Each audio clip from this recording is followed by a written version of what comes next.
Students, welcome to Kataria pharmacy. So students, कैसे हैं आप लोग? आई होप सभी ठीक होंगे, सभी की स्टडी अच्छी चल रही होगी। तो हम स्टडी कर रहे थे B pharma third semester, pharmaceutical organic chemistry second. इसकी हमारी लास्ट यूनिट चल रही थी, यूनिट 5। तो पिछले लेक्चर में हमने स्टडी किया था बेयर्स थ्योरी के बारे में, जो साइक्लोहेक्सेन को एक्सप्लेन करती है, बेयर्स स्ट्रेन थ्योरी। तो उस थ्योरी के अंदर जो भी लिमिटेशन थे, उसके जो भी लिमिटेशन जो पूरा नहीं कर पाया था बेयर थ्योरी, वो सचेस मोहर साइंटिस्ट थे, इन्होंने एक्सप्लेन किया था उनके बारे में जो भी लिमिटेशन थे बेयर्स थ्योरी के। तो कंप्लीट जो लिमिटेशन हैं वो आज के इस लेक्चर में कवर होंगे। और इस थ्योरी का नाम है सचेस मोहर थ्योरी। तो इस थ्योरी के बारे में आज की इस लेक्चर में हम डिटेल में स्टडी करने वाले हैं। इसका अदर नेम है थ्योरी ऑफ स्ट्रेनलेस रिंग। मतलब जो भी इसके अंदर स्टडी करेंगे, जो रिंग्स होंगी उनकी जो स्ट्रेन है, रिंग स्ट्रेन है, वो नहीं होगी बिल्कुल ही, वो स्ट्रेनलेस होगी। और उनका जो प्लेनर है वो प्लेनर भी नहीं होंगे, नॉन प्लेनर कंपाउंड्स होंगे इनके अकॉर्डिंग, ये साइंटिस्ट थे। तो स्टार्ट करने से पहले अगर आप चैनल पे न्यू हैं तो चैनल को सब्सक्राइब ज़रूर करें और बेल आइकन को प्रेस कर दें, जिससे हमारी आने वाली न्यू वीडियो का नोटिफिकेशन आपको सबसे पहले मिल सके। तो स्टार्ट करते हैं। Baeyer strain theory successfully explain the relative stability of cyclic compound. अब बेयर स्ट्रेन थ्योरी हमने देखी थी, उसके अंदर जो भी स्टेबिलिटी थी साइक्लिक कंपाउंड की, हैविंग 6 मेंबर रिंग तक बेसिकली एक्सप्लेन किया था Baeyer. But it failed to explain the stability of higher compound. लेकिन 6 कार्बन से ज़्यादा कार्बन्स की कंपाउंड को, साइक्लिक रिंग को एक्सप्लेन नहीं कर पाई थी बेयर स्ट्रेन थ्योरी। तो वो सब कुछ इस थ्योरी के अंदर देखने को मिलेगा। Since the valency deviation of 7-8 ETC membered ring is significantly high, जो 7 कार्बन 8 कार्बन रिंग होती हैं उनकी जो वैलेंसी है वो हाई होती है basically. These compound should also be unstable. Compound जितने ज़्यादा कार्बन होंगे वो उतने ही ज़्यादा अनस्टेबल होंगे। But the stability of these compound is found to be similar. But जो इनकी स्टेबिलिटी चेक की गई है तो वो स्टेबिलिटी जो साइक्लोहेक्सेन है, साइक्लोपेंटेन है, बेसिकली जो 5 कार्बन 6 कार्बन रिंग है उनके जैसे ही सेम होगी। स्टेबिलिटी की बात कर रहा हूँ मैं, बाकी वो लगभग अनस्टेबल होंगे। आगे देखिए, thus valency deviation which is criteria for determining the stability of cyclic compound. Basically valency के अकॉर्डिंग ही इनकी जो स्टेबिलिटी वो चेक की जाती है। Failed to explain the stability of large ring.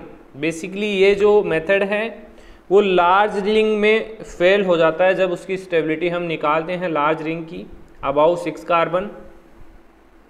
ये सब कुछ नोटिस किया किसने?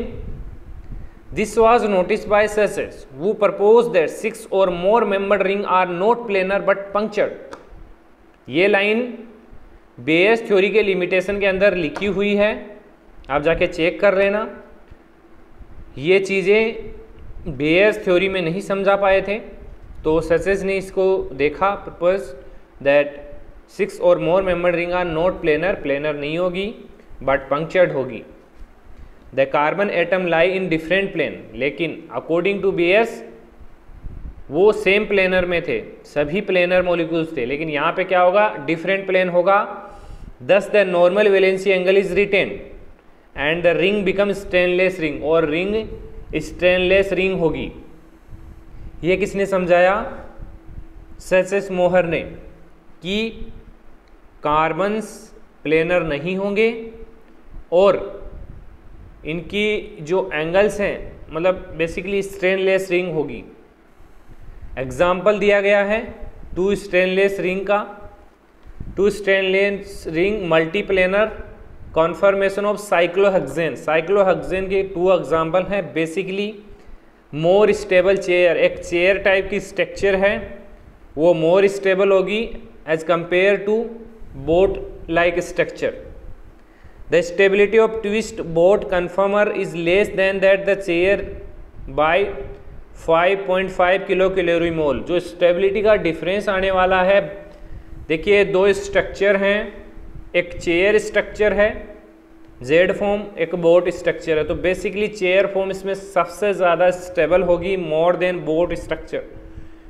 इसका डिफरेंस आएगा 5.5 kilo calorie per mole, but greater than the boat.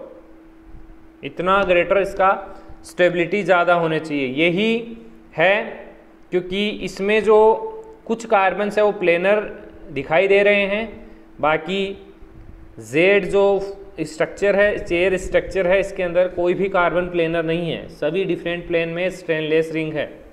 ये देखिए एक twist boat, stability of twist boat is lesser than that the chair.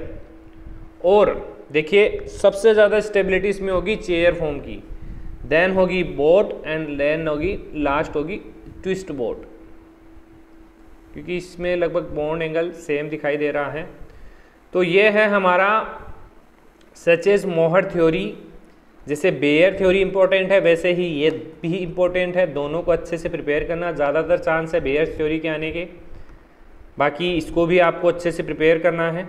अगर कोई भी डाउट है आपका तो आप हमें कमेंट करिए, और वीडियो तो आप लाइक करते ही नहीं है, बोलने की ज़रूरत ही नहीं है, क्योंकि देख रहा हूँ मैं काफ़ी टाइम से वीडियोज़ पे एक भी लाइक नहीं आ रहा है, क्योंकि आपको पसंद ही नहीं आ रहे होंगे यार, लेक्चर पसंद नहीं आ रहे। बताइए मुझे, कमेंट करिए क्या दिक्कत आ रही है। कोई भी दिक्कत है आप सोल्व करेंगे तभी तो आगे आप कुछ कर पाएंगे। तो कमेंट करिए बेझिझक, टेलीग्राम ग्रुप को ज्वाइन कीजिए, वहाँ से आप मेरे से डायरेक्ट कांटेक्ट कर लीजिए, इंस्टाग्राम पेज को फॉलो कर लीजिए।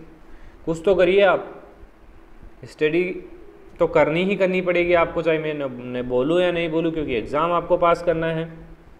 तो देखिए अच्छे से अगर अपन स्टडी करेंगे तो एग्ज़ाम तो पास हो ही जाएंगे। बस आप लोगों को मुझे सपोर्ट करना है, मुझे बस सपोर्ट चाहिए आप लोगों का, और कुछ नहीं चाहिए। तो बस बने रहिए हमारे साथ, मिलते हैं नेक्स्ट वीडियो में।